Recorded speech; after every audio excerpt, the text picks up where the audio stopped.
studio is the Commissioner, Petroleum and Mineral Resources in Abia State, Professor Ogbonna Jewel. Good morning, sir, and welcome to the program. Thank you for having me here today. All right, of course, Abians want to listen to you. Remember, this is a new administration, heavily led by Governor Alex Woti. The previous administration did their own, but this is entirely a rundown activities for you in this ministry. So let us get to know your core mandate as a ministry under this present administration. Thank you very much. I'm glad that we have opportunity to discuss with us today and what we are doing, especially in the Ministry of Petroleum and Solid Minerals. Of course, many of us do not know that Abia State is among the 10 oil producing states in the country, and also there are a lot of solid minerals. But before now, one start wondering how we really have a benefit of what is going on. So when we came in, we discovered that a lot of things were not in place, especially in terms of what should be our benefits, what we are supposed to do. So we started setting up the foundation. How many oil wells do we have? Because there was no data. We get into trying to know what is the quantity of oil we have in Abia State, how many oil wells, and what are we getting from them. We set up that foundation. We also had a platform where we review what is happening in the solid minerals. Of course, as we discussed, we discovered that Abia State is also blessed with oil, solid minerals, but we are not getting much. So we have set up a platform to get the best from oil and gas and solid minerals. Thank you. Right, how many oil wells do we have in Abia State? We are supposed to have about 100 oil wells, but about 62 are capped. They are not producing. Basically, it's about 40 that is producing.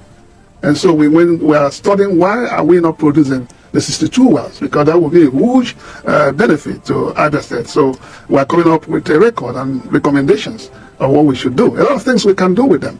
They could be marginal refineries, they could be a source of modular refineries and marginal wells. So we'll come up with that recommendation of what to do, and Abia State will be good for it. All right, so far, I know previous administrations were in place, but so far, so good. Have you been able to arrive at the reasons that there is about 60 of oil wells that you said we are not utilized or we are not exploited? Again, you know, the greatest power for change is knowledge. And unfortunately, I think that's to the credit of the Executive Governor, Dr. Alice COTOFR. If you are not knowledgeable, you can't do much. I'm a professor of petroleum, and before I came, I have worked in the oil industry for 18 years and went to the university to teach petroleum engineering.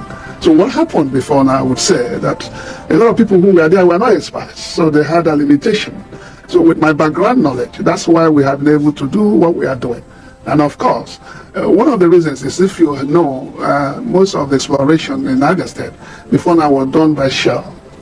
And if a shell explores and they discover that the quantity of oil there is not so much and does not make for commercial viability, they will cap it. And that's why after many years, the government came up and said, hey, if you cannot develop this well, why not sell it to individuals, which are marginal wells? And that's what we are trying to come up with. And say, if these wells have issues, perhaps because of producing what we call water, or because the quantity they're producing is not much, we need to do something.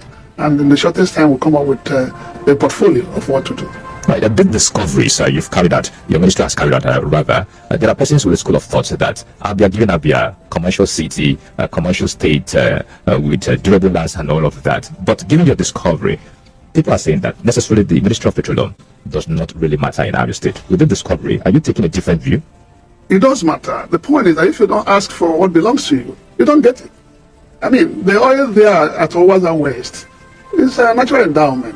And if you see recently, His Excellency had flagged this Abia State Industrial Innovation Park at Owaza, where we have the oil and gas, to come up with the biggest industrial park in West Africa. The motivation is to take advantage of the oil in that place, because right now some of the gases are being flared. And these are materials you can convert to what? Petrochemicals. So we want to take advantage, and that's the impetus of setting up this Abia State Industrial Park, where you have modular refineries, where you have petrochemicals, where you have fertilizer plants. So we want to take advantage of this oil there and get these things done. Well, talking about the Owaza oil well, have you kicked off activities at that place? Sure. If you are following up, on the 30th of September, we have acquired, before now, we have acquired 1,933 hectares of land at Owaza. Actually, there are 5 communities. And the groundbreaking was done on the 30th of September. I think it was historic, where you have the players of the industry and investors come.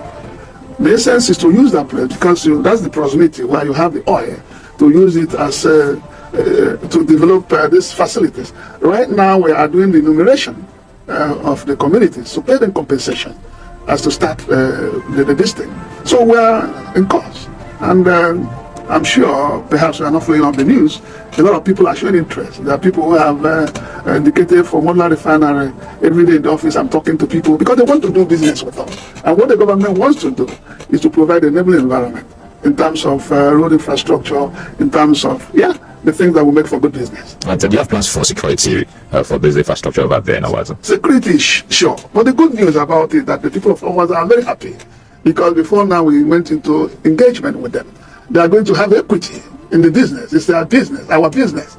So they are happy, they are part of it. In fact, as we are doing the enumeration, for the past 1 month we have been in the field, going with the villagers to know their boundaries, to know the plans, to know everything that will make for compensation.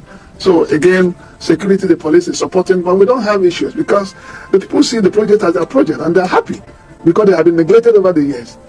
Okay, so they're happy, so we don't have issues with that. All right, I understand that the agency that looks after the activities of oil in the state, that's ASOPADEC, is still very much in place in the state. But what is your relationship with ASOPADEC, given these projects, these numerous projects that you've lined out for your ministry? Yes, ASOPADEC, as the name implies, the local community association of all the communities that oil is being produced. Part of their drive and motivation, the PIA Act provides that the host community must be cared for in terms of road development, in terms of other infrastructures. So ASOPADEC is part of that ministry that make sure that the oil producing communities have this benefit. Of course, we are working together. That is to make sure we play oversight for them. So we want to be sure what the companies are supposed to do. Are they doing it? Recently, I had to write to those companies producing, working in that area to see that they have not made some of the obligations.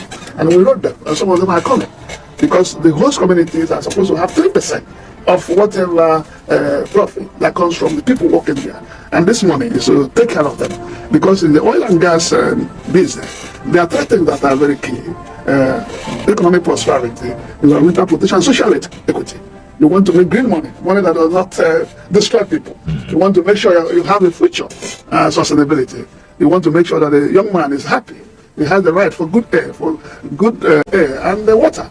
So these are things we want to make sure that while you are doing business there, you don't destroy the environment. The people are happy with you. All right, let us get down to Osisioma at this point. What is the present state of Osisioma Depot? Yeah, it's a very pathetic story. It's also a challenge. One, the Osisioma Depot are supposed to get products from the refinery in Port Harcourt. If the refineries, they have been down, especially the one for Port Harcourt, for many years. So because they are not producing, they cannot get the products. Secondly, when they were producing, you need to transfer these products through pipelines. Most of the time, when they pump these pipelines, the products do not get to the depot because of vandalism. So, but we are having a high-level engagement discussion with NNPC because it's expected that the refineries will come up on stream. They said this December. So that this December? That was what they said. Okay. I'm not too sure because they are doing turnaround maintenance, which has taken forever. So if those the refineries come up, there is hope that we'll get through. We're also engaging the communities to make sure that the pipelines are not vandalized, because what happened in NPC complaint, if you pump, before it comes, it is taken away. So why do they waste that? So hopefully, with the high-level discussion we're having with NPC and also engagement with the community to see the actions, especially negative actions, that's not good for our state and our people, we'll be able to have products with the system.